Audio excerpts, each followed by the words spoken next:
Episode.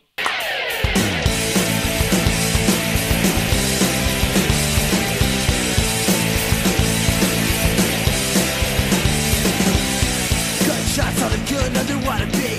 Guilt trip, these drugs are inside of me.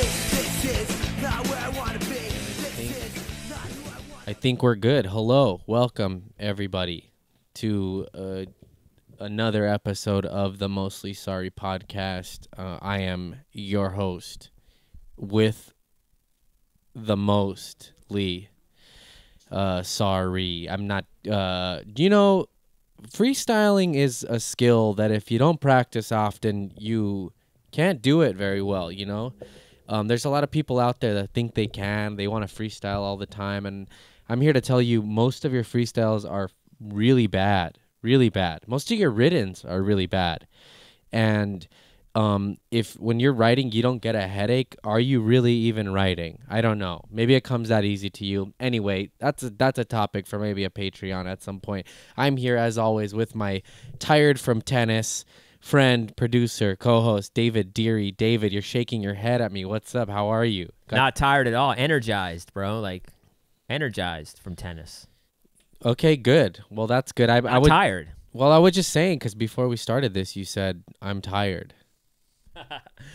No, I don't think I did. I think I said, man, I'm not tired at all. I'm never tired. Am I blowing the facade of us just being vibrant, youthful young men who never get tired? I mean, yeah, Never. you're lying about the reality of the fact that we are vibrant young men who could play tennis very easily for a couple hours here and there and not be winded. Okay, edit that out. We're gonna edit that out. We start No, again. I don't have to edit it out. No, I mean, I'm not saying you were maliciously lying. I was just saying maybe you just heard wrong. You No, know? I'm saying edit it out. Wink, wink. Not for real. Just like as a funny thing that we're doing right now. It's like a bit that I'm going into. We edit that part out, and I'm editing this all out. And here start we over. And here we go. Start over. Yeah. Hello, everybody. Welcome to the Mostly Sorry podcast. Oh man, what a great day. I am 30. I'm a 34-year-old young vibrant man. I'm powerful. I'm never tired. I'm ready to fight lions and choke fucking zebras and gazelles and throw them on Hell a yeah. plate for the tribe. I'm here with my bodybuilder, cross-country runner, weekend warrior, tennis playing young friend, co-host, producer David Jesus, Deary. don't go overboard. David. Okay, all right. God. Okay. 1 second. Edit that part out again. Here we go. Here we Don't go. go overboard. Three. Take three. Okay, 3, 2, 1. Welcome to the Mostly Sorry podcast. Hello, I'm. Oh, this coffee's delicious. Take four. What do you think? I should go with a more natural approach, or like what should I? Want more infomercial, more David Goggins? What do you think? Ooh, that's a tough one. I personally do like the high energy Joburg. You know what I mean? I Yeah. do like the backflip. I like backflipberg. Yeah, that's what I call you. Yeah. Okay. Backflipper. Okay. I like fired up. Like I like the Joburg that I always saw right before the drum battles. Oh, You know just what I mean? Like, terrified, masked by intensity is what I think. Yeah. Yeah. Okay. Yeah, cool. yeah. All right. Yeah, All right. terror masked by intensity. Yeah, All right. like On the 3 count, I'm gonna do this. All right. I didn't mean to cut you off. I'm just gonna roll with that. All right. Backflip. All right. 3, 2, 1. Yeah. Hello. Oh, you fucking son of a bitch. You psychopaths out there. Hello. This is Joel Jimenez, and I'm bringing you backflips and dick tips. As always, I'm here with my young, vibrant, energized co-host, friend, producer, David Deary. David, how are you today? Gotta be honest, man. I'm pretty tired. Just played some tennis. Should worked, bro? Should we do that again? I mean, you told me Pretty to. worked. I'm pretty tired, man. To be honest with you, I'm not Okay. as young as I used to be. I don't want to go overboard. Yeah. With it. What if I don't just? know what? What if I throw to the Why don't we intro just- and we both just snore? That'd be good. Maybe just edit all that out. Okay, well, Let I'm me done. do the intro. Hey, welcome. This is the Mostly Sorry podcast, and I'm here with my co-host and host, Joel Jimenez. And before I throw it to you, Joel, Okay. let's take your time. Don't just it's because you're the actual host. So You're right. how man. you feeling? Let's take a minute to check in on your mental health. How you doing, man? This is the mental health minute. Honestly, pretty good. I'm overall pretty good. I've been eating well. I've been sleeping. I've been Haven't been drinking alcohol for a couple of weeks now. I was gonna do like once a week, and then I'll eat meat once a week. But mostly I've just been sort of like I've been okay, so I'm just kind of rocking it for now. I'm feeling good. I'm been eating well. I think that been hiking and stuff. So overall, like I feel physically good, and that's good. I did want to sort of check in about something that happened to me on Monday. Sort of a bit of a I wrote it down in my notes as like a failure story, but it's not really a failure story because the story's not over yet. But I've been working on this punk record, and I went to my second studio session on Monday to finish up my guitars. And first, because I'm not like a guitar player, shocking. I can play guitar, I can write songs on guitar and stuff, but I'm not like, I don't shred or anything. I'm just like, I use it as a tool. But so I have just like a practice amp, like a Fender, like 25 watt amp. And what ended up happening was we were trying to get a tone going, and my amp was like too weak to like handle the pedal and everything. It was just overloading, and it just got to a point where you couldn't hear the notes. You heard a lot of distortion, and you could hear sound, but it wasn't cutting through. So I had to go. Luckily, Chroma Chris doesn't live too far from the studio, so he let me borrow his. He has a bigger amp for sure, like good enough to play gigs with and stuff. So he let me borrow that. So that was a trip. Get back to the studio, do the guitars, blah blah blah. Anyway, it's time to do vocals, and I blow my voice out on the first song because I haven't sang in years, really, and I haven't sang like that punk style in a very long time, and I don't have enough sort of like know-how about singing to sing properly so that doesn't happen.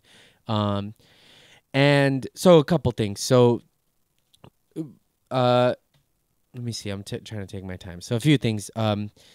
My breath was like, I think I'm dealing with some like, I just got over like a respiratory virus. And so I definitely noticed that while I was singing. My breath was really hard to keep when I was just doing the verses and stuff. And then there was a lot. I wrote the songs on guitar. I basically wrote these guitar riffs, two drum tracks on GarageBand, and then wrote lyrics to that, sort of like a rapper would do to like a beat or something. Not even knowing in my mind if I could hit these notes, if these notes were achievable. Like I don't know anything about guitar really. I was like, oh, this is a cool riff, I'll write that. But I wrote a lot of the stuff like really far down on the neck, like, or whatever, on the higher side of notes. And so that was like doing a lot of damage to my throat too, because I just wasn't able to like hit those notes right. And later I talked to Chris, and he's like, yeah, that's why people like will tune down or use like a capo or stuff like that. I don't fucking know any of this stuff. So but later through all this shit, I was finding like, oh, if I keep my voice sort of more in the front of my face, like in my nose, I can bypass some of the like damage I'm doing to my throat. So I think I figured that out, but it was already too late. And every take I was doing, like my voice was just getting more like worse, and it felt shitty, man. How you feel now? Can you sing it? Can you sing it a little bit for us now so we get the? Honestly, I'd rather die. No, I wouldn't. I don't. Is it that high? One time. No, not that high. That's ridiculous. Like but that? just real quick reference, when I just said right now that I'd rather die, it was like a funny inside joke, and I started to say that on stage sometimes when I was bombing. I would say I wish I was dead, and then one night I got a gun pulled on me in Echo Park, and I was like, oh, I need to stop saying this. I absolutely do not wish I was dead, because I was faced While with you were on stage? No.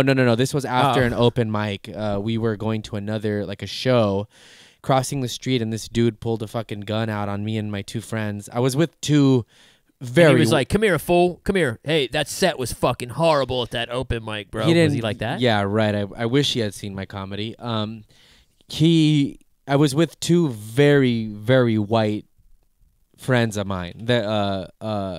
And I think he thought maybe I was white too. I had a skateboard. There is this there is this like sort of stereotype amongst some cholos where they think that like skateboarding is like white boy shit, and like if you skate like you're trying to be white or this or that, sort of like speaking properly or reading books and stuff.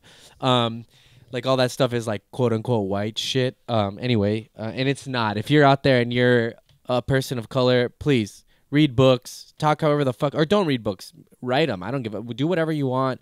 Who you are and your race has nothing to do with the things that you're into, unless you're a Nazi, of course. But so I think he just thought it was a white guy, and he pulled a gun out. We were crossing the street, so it was like this. So I'm on this. The camera's reversed. Anyway, we're crossing the street. This guy comes on this side street, and he leans out of a van, and I saw like the street light. It was like a fucking movie in my head. Like time fucking slowed down. The street light like glimmered off the fucking gun, and I was like, oh shit. And I saw him like cock the thing back, blah blah blah, and I was like, oh fuck. And I don't think my friends even saw it. I was like, he said something like something Mexicans run LA, whatever, and I in my head I was like, okay, I'm Mexican, whatever. And it was so fucking scary. I tell people it felt like I like jumped like inside of myself, like my body jumped but I didn't move. And then he went around this way to go to turn right, and as he turned right, he did this thing with his hands, like almost like you would like pull back a bow and arrow thing, like sort of faking like he was shooting.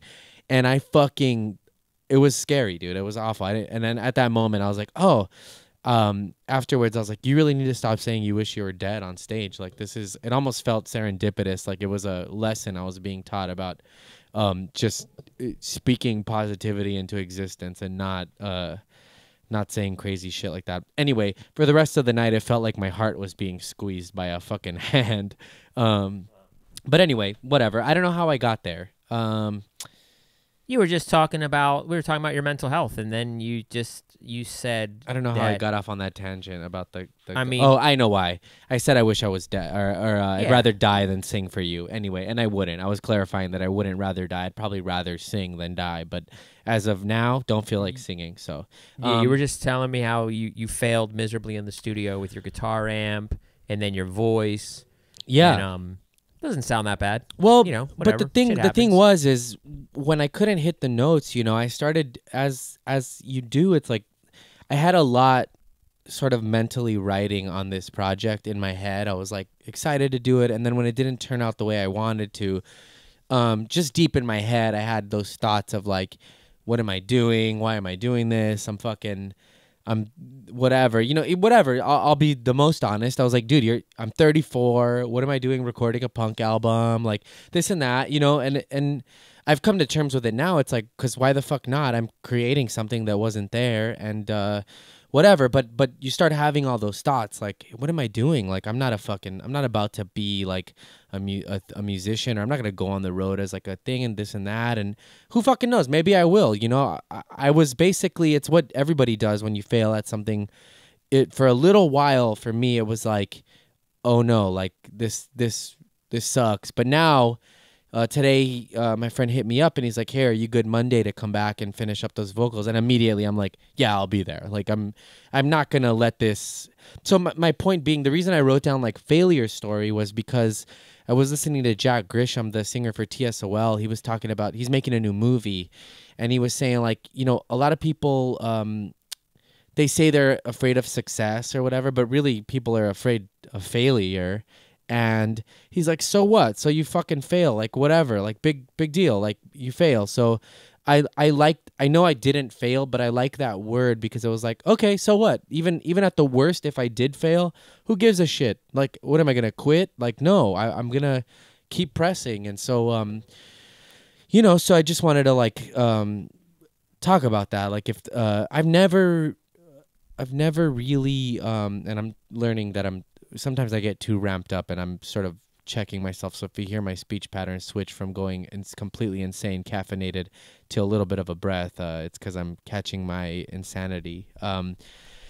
I feel like at least with the things that I love or have loved in my life, as far as like music or comedy, like failure has never stopped me. Like I bombed like a lot of fucking times, and it never stopped me from going back again to what it really is like almost like a drug addiction where you're chasing that dragon. So I'm chasing with this next vocal session, I want to chase that feeling of like accomplishment and getting it done, or like with a stand-up set, if I bomb the last one, I want to keep going up until I have a good one. And so I don't know what the fuck I'm saying. If you're dealing with something it like makes sense. Like failure the in good your one life, is, you know.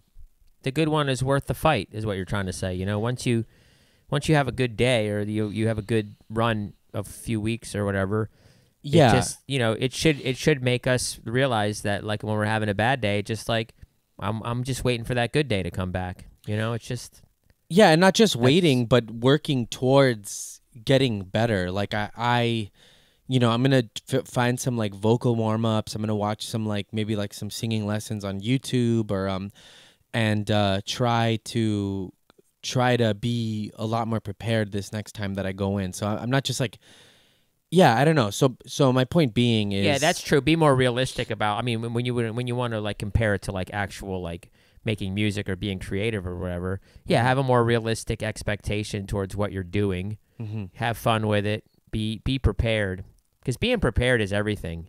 Yeah, Whether it's playing in a football game, or, you know, if you want to play tennis against somebody, yeah. chess, poker. Hey, how prepared do you Music. think the creators of Preparation H were? You think they were really prepared? Okay. All right. Look, I'm not funny anymore. That's what I'm finding out. I'm not funny anymore, at least during this pandemic. But lean into. But you should have leaned into it. You gave up too quick. You should have just been quiet. That's my thing. If you would have left it, if you would have left an awkward space there, not to like, you know, yeah, as a producer, I'm just no, saying, I get like, it, but honestly, giving you the note live on the podcast, if you would have just leaned into that super hard, like really dry, maybe that's your thing. Just all right, really let's try it again. not funny. Let's do it again. Let's do it again. Hold on. Let me. No, you know what, Joel? Yeah. No, I don't. Okay, I don't want to do it again. Well, this is where I gotta pull out the big guns and say, it's my show. We're doing it again. We're running it back. Oh, that shit. felt okay. That felt awful. I didn't like the Okay. way that sounded at all. Never mind. Wow, Fuck it's your that. show. Well, I No. wonder who's gonna upload it on. The I YouTube knew this it. week. I knew it. The second I said it, I'm like, here we go. And you know what? You're fucking right. God, I'm being humble this week. And you know what? You can too. All you got to do is get you some honest friends. Speaking of honest friends too, like my buddy Miguel, I was like, I'm happy that he's honest with me, because he was like, yeah, dude, like I can hear it in your voice. He's like, and it's not, honestly, it's just going to keep degrading. And he's like, all right, let's do it again. But like, let's not get into a thing where we're doing 8 million takes and you're just at the end of it. But it really made me, you know, and this will take us into the topic that I wanted to talk about. But first, real quick, before we move on, if you're out there and whatever, I'm not some motivational guy, but if you love something enough, you'll already know this anyway, because I don't think there's any way around it. But if you are failing at something, or feel like you're failing, or it's not going the way you are, just keep fucking hammering away at it. Because I have problems with that, where like I just want to finish this project, and it's like, nah, I have time. I can regroup and go back, and no one's really waiting for this thing. It's more for me, you know. But so just, I don't know. But don't if let you it- love something, if you really love something, and maybe you have to like investigate if you really love it, or like what your For sure. motivations are. yeah, If you really love something, there is no failure. You're just gonna do it. yeah. So that's kind of where I'm at right now. I'm like, you know, for a little bit, I was like, just almost for half an hour, I was like starting to like, I was running the gamut of like, damn, what's going on here? What am I doing? And then when I got home, I was like, yeah, of course you're gonna finish it. What are you talking about? But so then the next day, like, you know, when my girlfriend's getting ready for work or something, she'll put on like the radio, and like, you know, sometimes like inevitably like pop hits come on and stuff, shit that I would usually be like, oh, that shit's like whack, or I don't like it or whatever. But the day after, like just on the radio, like a Justin Bieber song came on, and because I had failed at vocals the day before, kind of, I'm using the word failed as like just for our own glossary so people understand what I'm saying. But I was like, and people that have never tried to create something in their lives, they don't know how hard it is to make something from scratch. They'll go see a movie, they'll walk out of the movie and go, that sucked, not knowing how hard it is to really make something from nothing. So after having that experience, when this Bieber song came on, I was like, oh my God, like I was really sort of, I took my time and thought about it. I was like, this dude is fucking like, to do vocals at that level, no matter who you are, even if your producer is good, it takes a lot of fucking talent. And then I started thinking about like these guitar gods or like Prince or like people like that. And I was like, holy shit, man. Like we all know what it's like when they press record and you have to play guitar or something. You feel super vulnerable. Everything that you're bad at is amplified. And so it just sort of made me really think about these things that I shit on or have shit on, and sort of now I feel like going forward I will rather than a knee-jerk reaction of going like it sucks, like I've been pretty good about it. I give respect where it's due. I'm not really that guilty pleasure thing, and at this age is sort of like whack, I think. Like just admit what you like or whatever. But I don't know, it hit me on a different level after having that day in the studio where I didn't have the training, I wasn't prepared enough, all of that. So it really made me sort of view even pop singers on a different level, you know. And that goes to say with that, if you're not using some insane amount of auto-tune where it's clearly manipulated by a machine, that I think is it's not my cup of tea, but you know, whatever. I don't know what I'm saying here. Yeah, I don't know. You're basically saying you suck at singing. Kind of, yeah. All I've ever done is scream. And, I think about when I was a teenager, these punk shows we do, I would blow my voice out every gig. Every single gig, I would blow my voice out. And so I don't know, but I don't want that anymore. Yeah, I don't know if that's a recipe for success. Or just longevity. Longevity. God. What the fuck? That is a word. Longevity. That is a word. It's like it's opposite of short of vision. Short ability. Mm-hmm. Short ability. Mm-hmm. Longevity is opposite of short ability. Do you think that the people that created Preparation H were prepared?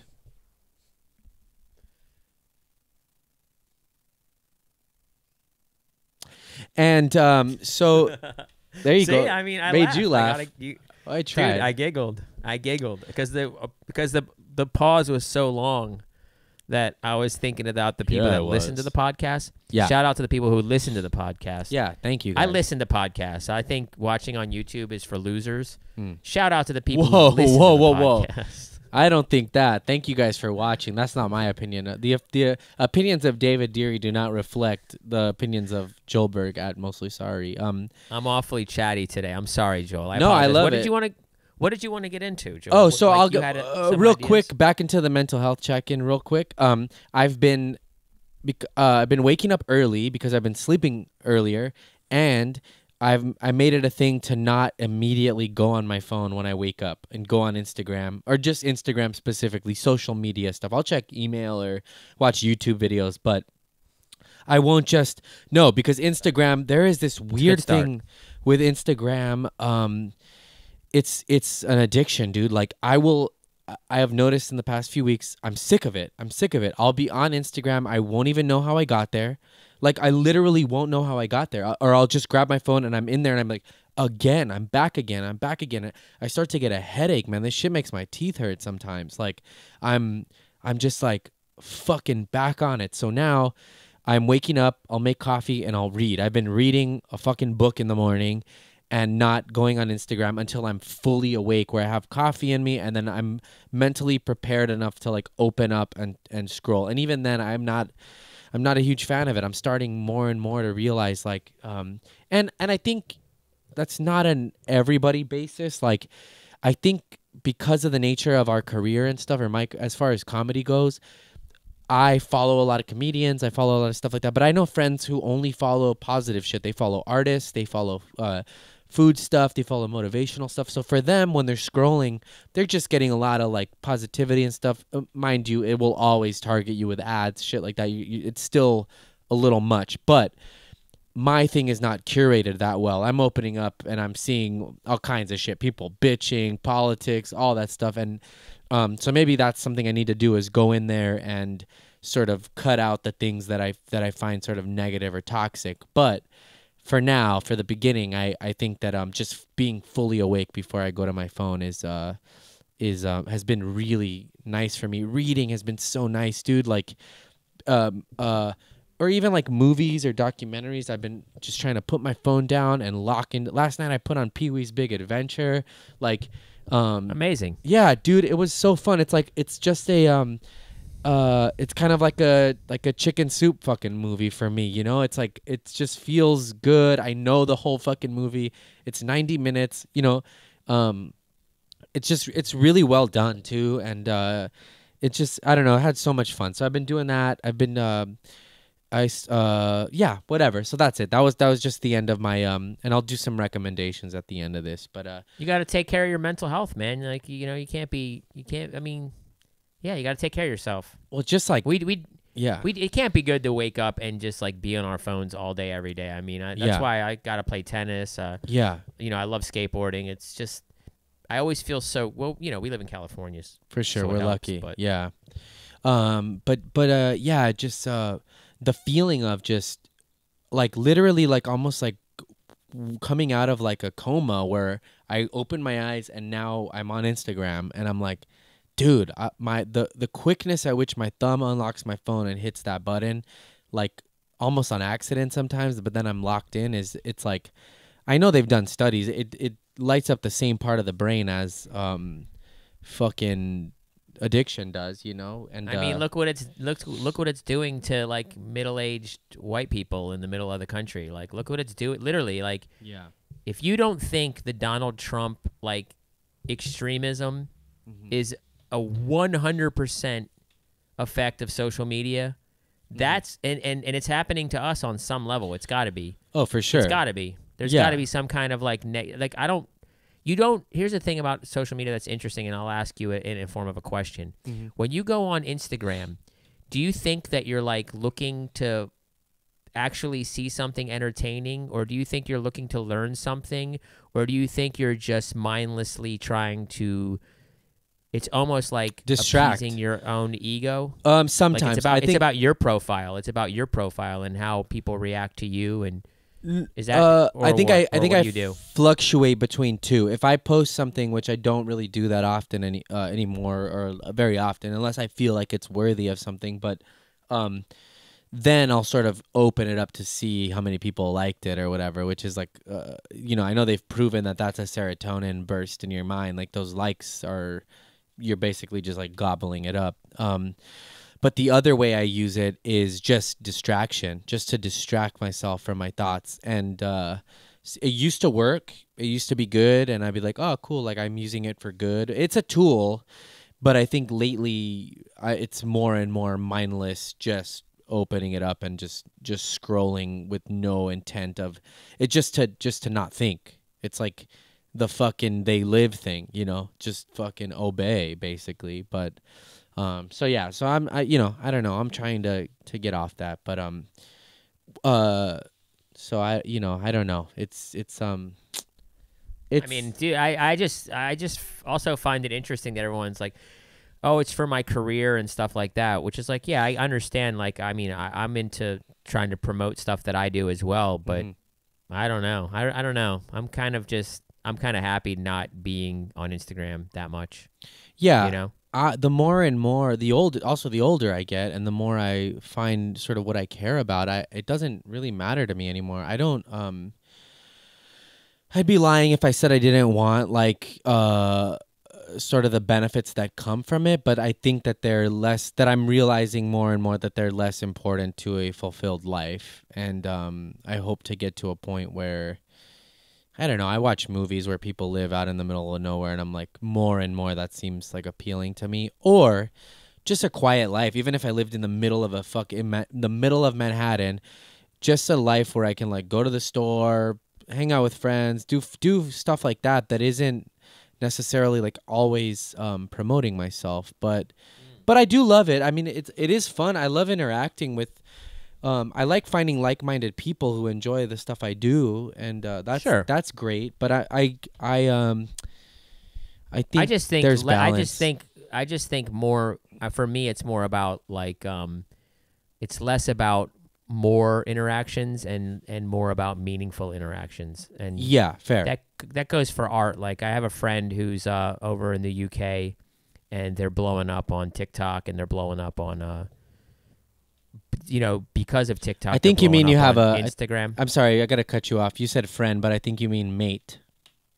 Yeah, exactly. I have a mate over there, and it's just wild to see because it's really like I know that's a mate, and I don't want to like put them down, but it's like they're so excited, like always posting like, yeah, I'm up to 400,000 followers, and now my Instagram's got like 250,000 or whatever, and I guess that's exciting, but it's also like I don't know, man. I had another friend like maybe 10 years ago, probably 8 years ago, had a viral video, had like millions of clicks on a video. Mm-hmm. And it was one of those like, really basic, like, oh, what, it's just, I forget what it was, but it's like, it was basically like what gay people say. Like, gay people say the craziest stuff. It was a YouTube video, and it was like, it was, exactly the type. And it just, I don't know. Like, they were promoting it like crazy, and like every like open mic, it'd be like, this guy from the viral video. Oh, and then man. I watched nothing happen, and I just thought like, okay, it's cool, but like really watching that person like beam when, oh my God, your viral video. Wow. You had 2 million. It's like 2 million people clicked on a video. That's not really that insane. Like they literally probably describe you as that guy that did the video. Yeah, that's not like cool. I'd rather that's like 20 the Metro bragging about how many writers they had that year. I'd rather like instead of 2 million people, I'd rather have 20,000 people who really know my name, who go to my website, who look me up, who tell their friends, oh, do you know this guy Joel Jimenez? He does backflips off a fucking speaker on Kill Tony. For sure, I'd rather have 10 good friends than that. I don't know about that, but I'd rather have 20,000 people, maybe. Yeah, I don't know. So what were we going to talk about? I don't want to rush you, but we are a little bit rushed. This is today. good, and I have big plans. Let me just say this because it's important to the people listening. Yes, we please. have big plans for our Patreon people. We don't have a ton of Patreon, so we're doing special things. We're going to watch a movie with our Patreon people in a group chat, in a group video, shared group movie night, whatever. Hell yeah. And that's fun. Yeah, it's going to be fun. We're going to do a test today right after this and see. We're going to do a test, and then we're going to start doing this regularly, like hanging out with our Patreons. We're going to start doing little short films, just fun projects together. So join the Patreon. Support Joel. Hell yeah. Support me. That's, be my support. Be my jockstrap, if you will. But yeah, so what I wanted to talk about is like a thing that is everywhere and on a lot of different levels, and mostly the more sort of hidden and divisive versions of it, because I think that it can cause a lot of harm at times, and I think that thing I want to talk about. I wrote this thing earlier, but I'm sort of trying to paraphrase and also talking. But I have my notes in front of me. Elitism. I want to talk about elitism, and I want to be clear, like not because I was watching this thing with Richard Dawkins today, where he was basically saying he's an elitist, but that you need elitism because you need experts in whatever field. I'm not talking about that sort of stuff. I'm talking about kind of You're not talking about the academic elite or the athletically elite. I mean, obviously, like Najee Houston is elite. Yes, he's an elite athlete. But you're talking about elitism in a negative sense. Yes, people who think they're better than everyone else. Yes, and sort of people that think that someone who doesn't apply to their same sort of elitist thoughts, like almost don't give them human decency because of whatever, So the Justin Bieber thing, right? Like I'm always like, oh, I'd never say out loud that I gave that guy credit. Why? Because then people be like, man, you like Justin Bieber? Like, fuck you. Like, that's whack. Like, you're whack. Oh, I only like the Pixies and the Breeders, and you don't like yeah, dude, you don't like fucking whatever. Like, there's this sort of I don't like that attitude. A lot of fucking hipsters are guilty of it. you know, and I don't even think they believe it. I think they go home and probably that's that guilty pleasure shit where they go home and they like a lot of bad stuff. But so, and you might get and I know I'm doing it too. It's weird because as I was saying this and sort of thinking about the concept of it, it's like I'm absolutely guilty of being like that shit sucks or this is bad.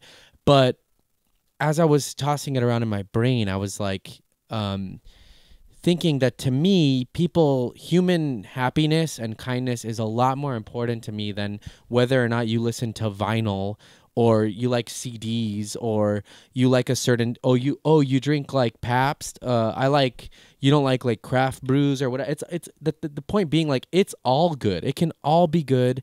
And past guest of the show, Rick Wood, we used to talk about like Coca-Cola. That Coca-Cola he thought, he liked it, or we were saying like it was great because listen up. Just listen up to my concept, you fuck. Just playing. Here's the concept being that a homeless person and the president can both drink Coca-Cola and they are drinking the exact same thing. It is sort of across all levels a similar experience, and and I think what got me thinking, what got me sort of started on all this stuff was, and I know you might, you could get upset at this because I know you wanted to do a full Patreon on it, but I'm sort of ready to just talk about this right now. No, whatever you want to do. I'm not like. I got it. Well, one time I brought it up and you're like, whoa, save that. That's for a full Patreon. No, you probably said it at 55 minutes or something like gotcha. that. Okay. Yeah, that's fair. That's fair. I'm not like down. I'm not saying it was bad. I also agreed. I'm like, this is something that I would like to get into full, but I think we have enough time right now, and this will also lead us into whatever. But what got me thinking about elitism was, I've and it's funny because even saying this is so divisive. I was trying to do the math. I think either I was 13 or 14. It was around 2000. Wait, I don't even know the year. I did the math earlier, but I think I figured out I was maybe 13 or 14. I was a juggalo. Whoa! We gotta save that for a Patreon. Whoa! Well, you did. That you is did. serious. Yeah, you said it. You were no, like, I remember whoa, saying yeah. that. Yeah, no, but no, I do agree that that's a full that's just like that's a main episode. But I get it. I mean, this is great. No, So- you're in the zone now. Yeah, it's crazy. so- I mean, that just freaked me out, man. Like, wow, this is I know. exciting. And this is- exciting. yeah. I have so many questions. Okay, we'll get to that. But so I was at 13 or 14. A little bit of backstory. I went to Catholic school my whole life. I was I was very different from a lot of the people. Like I went like I don't know. I was skateboarding. I just felt different. I don't know what the fuck it is. Je ne sais quoi. It was just I felt different. I wasn't into the same sort of stuff my like schoolmates were into. I remember in the 6th grade just getting into like corn and those sort of things, and I was just and I've tried to figure this out because when I was a kid, my brother was really into rap music, and I got into a lot of it, and but then also a lot of the people that would fuck with me and kind of bully me were into rap music, and I think I was like I started to associate that at that age with those people, and so I started to like try to find a different thing. I think I was looking for something else, and so then I gravitated towards punk and metal and shit like that, and so whatever, years go by. I'm in the 6th grade. It's I'm into fucking Korn and Limp Bizkit and Marilyn Manson and all that stuff, and in Catholic school, that shit felt rebellious, man. Like it felt and then even further back than that, like I remember going to summer school with these like punk rockers, and they had like Misfits shirts and stuff, and I remember going to buy the Misfits album, and the first Misfits record I got, I didn't know, was with the new singer, right? And that was like, like we don't like, oh, you got the new singer? That guy sucks. Like it's all about Danzig. Like fuck that Misfits. So already I was like, well, I didn't know. I'm just a kid. I just like this stuff. Anyway, so I think I was maybe in the 7th grade, and Tower Records was open, and there was a kid in my neighborhood who was into ICP, and I used to just see he had like long hair, and I saw the shirts, and say what you want, but a lot of the imagery and stuff they're cool designs. Like I mean, like the Riddlebox album cover is really cool. The Great Milenko album cover is really cool. Maybe we'll put some pictures up right here. They're just cool concepts, I think. But so I go to Tower Records, and this is back when like CD singles were like still a thing. So I didn't have, I'm a kid. I go there. My parents gave me maybe like $10 or whatever to go kick it at the mall or whatever. And I go to Tower Records, and I'm looking through the singles because I can buy a CD and maybe like a fucking whatever, a fucking cookie or something at Mrs. Fields. And so I remember buying this single from the ICP album, The Amazing Jekyll Brothers, and it had like this fire face on it. It looked like a fucking demon on the front, and I was like, okay, this is cool. I mean, and I've heard this too with people who used to collect records and stuff. They would buy it based on the album cover, and I thought it was a cool album cover. And I went home, I listened to it, and I just got into it, man. I liked it. I liked that it was rap music, technically. It's funny because I don't think hip hop or rap has ever really claimed the Insane Clown Posse, but it's what they do. They rap. They're rappers. They rap on their albums, whatever. And so I thought that it was my thing. Like I found it. Nobody else in my class even knew what the fuck it was. I was like, this is for me. It's dark. It was like, they had metal guitars on it, but they were still rapping. And, it was sort of intense. It was like a lot of, it was hardcore. They're cursing, they say crazy shit. As a seventh grader who feels like an outcast and sort of listens to this stuff, it really spoke to me at 13, 14. And I was like, okay, cool. So I got really into it, man. And then, that Halloween, like I got another buddy into it, like really into it. And we were like, this Halloween, we're dressing up as the Insane Clown Posse. And then we convinced my other two friends to be like Twisted, which was like one of the things that I now have come to respect about them is like they formed an independent label. They're killing it as far as merch and all that stuff goes. And but Bro, so they make a shit ton of money. Oh yeah. And yeah, apparently they make a lot of money. Yeah, and apparently every year when they do the gathering, they sort of go bankrupt again, and they have to tour again to make it all back again because it's like such a ordeal to plan these. I doubt they go bankrupt. Well, you know what I mean. I've heard them in interviews. But yeah, where they spend a lot of their own joking. money, and yeah, they spend a lot of their own money and make things like really nice. And yeah, I've heard from people that played the whatever it's called, the gathering of the Juggalos. Yeah, the gathering of the Juggalos. Yeah. That it's a great experience. Yeah, and so they signed this other group called Twisted, and so my two other friends dressed up as Twisted, and me and my other buddy were ICP, and then we went to see them in Anaheim that year. Like my parents drove us. We wore the face paint. We waited in line. And what was cool was there is like a whole community. And now, people go to these shows to meet other people who are into it and stuff like that. And so to me, that's like not something to be mocked, I think that these people get sort of like really. Maybe. I don't know. I don't know, man. Something to get mocked about. But what's mockable about going to find like friends and stuff, I don't know. It's you're right. I mean, in a way, I don't care that much because if people want to do whatever they want to do, they do it, and that's fine by me. I don't care. I don't hate the Insane Clown Posse because they do their thing and they have their fans. And when you hear them talk in interviews, the crazy part is they sound really intelligent. Like yeah, for sure. They sound like cool people. They're always like, oh, I don't know, man. Like I don't know. We're just over here doing our thing, and we just like to play music, and we love our fans, and our fans love us, and we're super creative, and we just like to dress like fucking clowns, bro, and party. Fuck it. Yeah.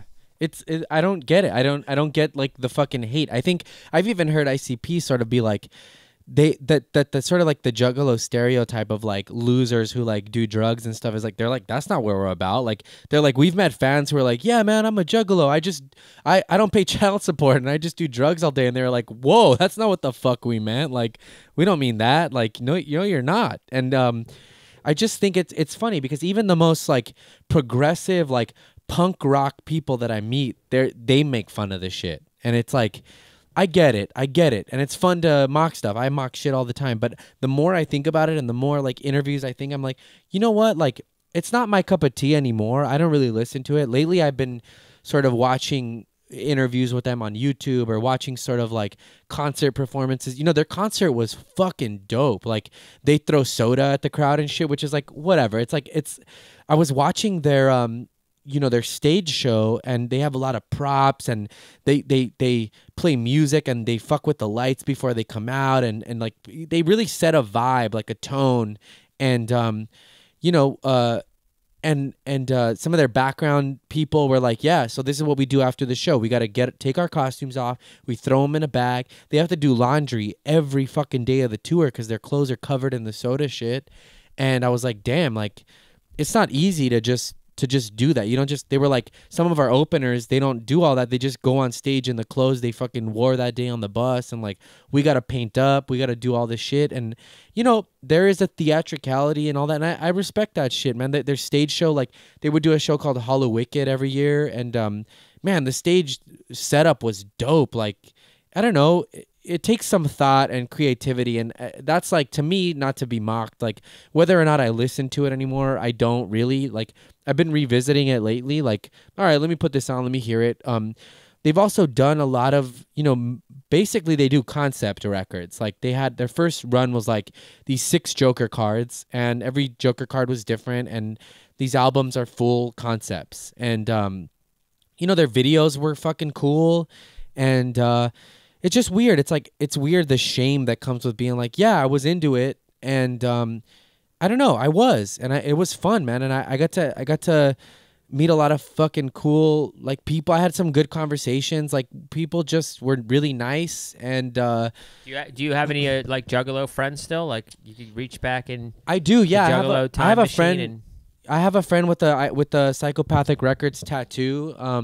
And you know, now he's like a fucking dad and married, and like, you know, by all accounts, a good dude. And like, you know, it's just music, man. It's just music and community. That's it. And so it's just funny because that's what got me thinking about elitism and stuff. And there is this sort of elitism, like, even the most open-minded people who believe in rights for everybody and all that will still sort of, like, juggalos are like the lowest common denominator to them. And they're like, listen, everyone deserves rights except juggalos. Put them in concentration camps. They are the dude, worst. Juggalo genocide. But you've heard that Let's shit, do it. right? For sure, you've heard it. Like, I felt it. Yeah. I mean, I not that. I mean, you know, I don't care that much, but. You know. But that's what I'm saying. Like, even that, it's like whatever. It's like, you know, it's this thing where like, whatever, man. Like, there are bad people all over the place. So to be like, yeah, they're all backwater, like fucking rednecks, this and that, like all that. It's like most fan bases are fucking garbage human beings. You know, like pick any fan base. Like, yeah, I love Richard Dawkins. Like, you mentioned Richard Dawkins. I love Richard Dawkins. His fan base is like probably 60% up their fucking own ass, horrific, judgmental, not as smart as Richard Dawkins, fucking garbage atheists. You know, that are just like. Yeah, so your point, you know what I mean? And to my point, I'm like, I don't give a fuck what you're in. If you're not hurting anybody and it makes you feel good, like, do it. You know, just do it. Whatever. It's sure. Like, but so I was thinking, like, you know, I don't know. We will do a whole Patreon on ICP because I want to talk about their how they started touring and all of that. And I'll tell you what, when we get the vaccine, like, and then ICP does shows, we'll go do a Patreon live from an ICP show. I would love. Now I'm like, yeah, I'll fucking go, dude. I'll go. I'll wear makeup. Yeah, dude. Yeah, When I was a teen, right? I'm 13, 14. My parents were cool as fuck. They dropped us off at this concert. We wait like 8 hours so that we could be close to the stage. I used to do that to every show I would go to. But when you're in line, you get to meet up with people. Blah blah blah. After the show, during their finale, right? They're throwing the soda. I wanted a fucking Faygo bottle so bad. So like at the end of the show, they let all the fans come up on stage and like dance and shit, and we're all like up there dancing. And after the show, you like go off the side stage, and we were filing out of the club, and we're in a hallway, and I start this ICP chant as like a 14-year-old, and I just start saying ICP, and the whole crowd behind me starts doing it also, and I was like, oh my god, this is fucking awesome. I felt empowered as a fucking teenager, you know, as a teenage kid. It was fucking cool, man. And later on, I've It kind was of like the Wall Street bets of your youth. You know, I get it. You guys Whatever, yeah, formed a sure. group, and you took down a huge hedge fund basically by no, chanting. I mean that's cooler. But you know what I was thinking is like being cool is a lot about luck and who you have around you. It's like my older brother showed me Sonic Youth as a kid. Oh, so I only like Sonic Youth and this and that. I hate that fucking pinky bullshit. I grew up in San Francisco, and I just happened to skateboard at Embarcadero with all these dudes who were super. You know what I mean? Like, yeah, it's a lot of you it's just luck, dude. into that. You know, yeah, you do luck into that stuff. It's like true. And I mean, looking down at people who didn't have that luck, or like, oh, dude, like my babysitter fucking gave me the original Batman like Dark Knight thing, and I only like this fucking. It's just weird. It's like. So elitism across the board to me is like it's just whack, dude. It's whack. It's fucking hoity-toity. It's people who, honestly, it's people who are fucking insecure and want to lord shit over others who whatever for some fucking reason. And I don't know. It's just another thing to separate people, and I don't like it. And it's like you know, and there's a difference between criticism and elitism. I do think that criticism, in a sense, is like, but it's good to or having an opinion. elevate. You can have an opinion. Yeah, and that's okay. That's okay because I think that even that elevates art and food and everything across the board. But I don't think that an opinion coming from a place of better thanness is a good thing. I think that it's that you're sort of you're sort of holding yourself above people, and I don't like that shit. And you know, a lot of times I thought about this, and also I'm gonna be honest here on the show. It's like some of my first people ask me who inspired you to play drums, and a lot of times I'm embarrassed to answer that question because when I was a teenager, I got my first drum kit at 13, 14, and at that time I wasn't really hip to a lot of cool stuff. It took me, I knew good music and I listened to it, but the stuff that I was playing to was like fucking Korn or Disturbed. Like I remember playing like Down with the Sickness on my first drum kit, like, or trying to figure it out, or you know, fucking Coal Chamber, like, you know, like stuff like that. So when people ask me, or Head PE, like bands like that, and or Limp Bizkit, shit like that. You know, even before, this is before I even learned how to hold a beat. I would put the radio on and I was still just basically rapping The Gift. I hadn't rapped The Gift yet, where the Ramones was the first time that that fucking switch went off, where I was like, I just figured out how to rap this Gift. I'm talking about the concept of playing drums, like before maybe even I had a drum kit, where I'm playing on my chest to this stuff too. But and so a lot of times people ask me, and I'll rattle off like punk drummers who later on I got into, but I've never had the balls to say that. Like, yeah, I was playing Disturbed or just garbage people, the stuff that people consider garbage music, but at the time I was just a teenager with angst and I liked this shit. I'm sorry that I fucking, at that time, I liked this shit. I was a kid. Like, people will turn their nose. I up forgive and, you. You know I what? forgive you, Yeah, man. but it's that. It's like I'm at you. the point where I don't need people's forgiveness, and I know you're not. You know, I know what you mean, but it's like it's just crazy, dude. This elitism shit. Joel, do me a favor. Just look in the camera, and just look dead in the camera, deadpan in the camera, and just say, "My name's Joel Berg, and I'm sick of hiding from my past. I love Insane Clown Posse." Go. No, I mean, I'll say this. My name is Joel Berg. I'm sick of being ashamed of things I was into as a younger person and things that meant a lot to me as a kid. And I think it's dumb if nobody's hurting anybody. Why does it even bother you? Especially now with the internet, change the fucking channel. I don't, you know, whatever. Let me see. Let me just make sure that I have I was gonna say, yeah, being into cool shit's a lot about, you know, time and place, luck, social economic status, all that sort of shit, you know. Art stuff, when people are like, you know, I was hearing Blind Boy talk about it, and sort of like the idea of what is it, like solemnity, like people, like the art world weaponizes that stuff, where it's like, you know, you have to like, oh, you have to look at these paintings like high art and stuff like that, and it's like now people are buying into street art and stuff because it sells, but before, people would fucking shit on that stuff too. Like, movements that create change and stuff a lot of times have been looked down upon because they're not the upper echelon or the fucking elite sort of stuff. And yeah, later on I got into good music, and I think it's important to look into the pioneers of stuff. But and you know, of course, I like all that shit. I like really good music, man. I like fucking, you know, Bill Withers and Whack. You know, Sorry. and fucking you know, all that stuff. You know, I'm trying to think of, like, you know, great fucking music. I'm at a blank right now, but John Coltrane. exactly, yeah. You know, fucking Too. I'm fucking completely blank right now. Miles Davis. That's the one I Charles was looking for. I was Mingus, looking for that. Yeah, that stuff's all good, man. You know, the Ramones, the Sonny Pixies, all that stuff Rollins. matters. Oh, the Pixies, Sonic Youth. It does matter, but I'm Daniel saying Johnston. it Jeffrey Lewis. it all They matters. wore a yard sale. There you Stanley go. Brinks. Yeah. King Khan Barbecue Show. Tribe Called Quest. De La Soul. De La Soul. Public Enemy. Exactly. Brand The- Nubian. The Ramones. Talib Kweli and Mos Def R. Black Star. All that stuff. You know, it's just Beatles. weird. You know, my Insane Clown Posse. hell yeah. Korn. Well, also, you know, the Red Hot Chili Peppers get shit on a lot, and I remember playing Californication on the drums in the 8th grade and liking that stuff and watching videos of I Flea do not play shit bass on the and Chili stuff, Peppers. you know. People They do got- though. They got, but the Chili Peppers did get soft. I mean, as my personal opinion, but I saw the Chili Peppers live, and they fucking on the what was the one that Rick Rubin produced?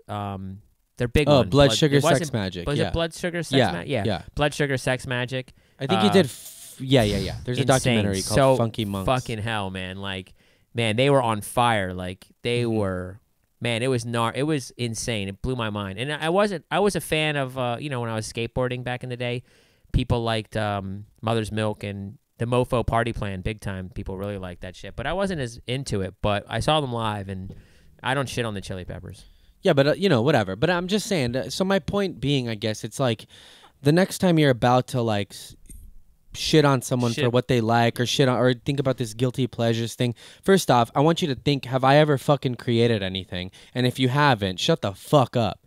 And if you have, then maybe really look deep inside and think about the process it takes to make something from nothing before you go and shit on somebody else's creative process or what they've done. The point is, if it's not hurting anybody, stop being an elitist and lording your smarts and, oh, you know so much, and stop wagging your fucking pinky at people, because people deserve to have happiness, and just because they're into something that maybe you deem below you doesn't mean that they don't deserve the human rights of happiness. And that's it. We've got an hour, and I can fucking do this all day when I get angry, but honestly, that's my final word. And yeah, we love you guys. Shout out to Hot Bob Hot Sauce, Luca Clothing, Tie-Dye Company, fucking everybody, Addicted to Chaos, anybody who's ever... Bob Hot Sauce. Hell yeah, that's it. And until next time, we'll fucking see you here next week. Go, you know what?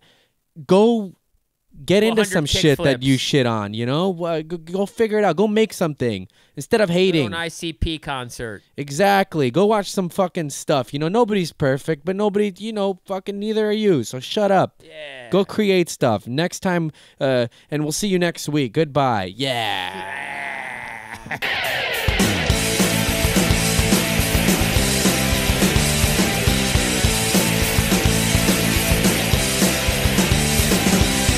Gunshots on a gun, I don't wanna be.